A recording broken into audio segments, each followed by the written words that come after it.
The Bible says in Proverbs chapter 22 and verse 6, train up a child in the way he should go, and when he's old, he's not going to depart from it.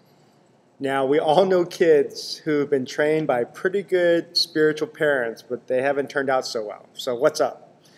This is actually part of the wisdom literature of the scriptures. This is the genre of poetry. So we know that actually this is not an absolute statement, but generally speaking, because it's wisdom literature, it's going to happen this way, but not all the time. There are going to be exceptions. So even though there are going to be exceptions, the Bible says if we'll do this, man, we're going to probably see our kids turn out all right. And they all kind of grow at different rates and different speeds, but eventually they're going to follow God. They're going to live in a way that's purposeful and fulfilled. So what type of training are we supposed to do? Well, I think most importantly, I would say it's the training of modeling. It's not so much where we're going to impart by our words, but it's going to be more of our way of life. It's going to be more about our actions than our lips and what we say.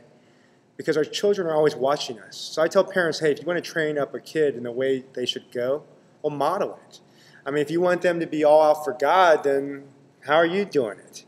What are you doing to be radical about your faith? Are you experiencing God? Are you sharing stories about your relationship with God?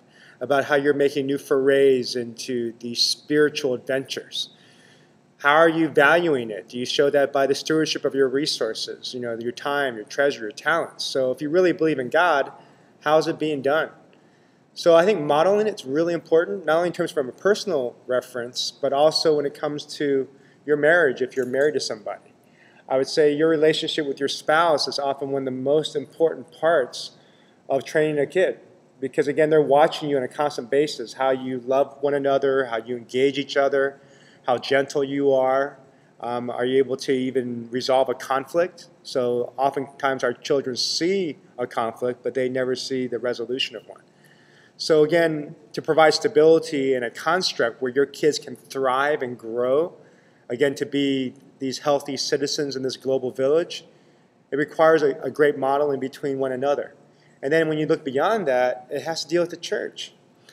I'm not amazed how important education is to all of us. We spend thousands of dollars to make sure our kids get educated well, and there's schools, there's preparatory classes, there's tutors.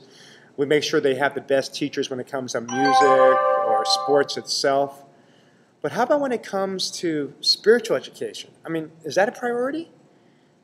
I've seen so many kids. I've worked with young people, young adults, college students, and I know we have kids that are brilliant with their minds.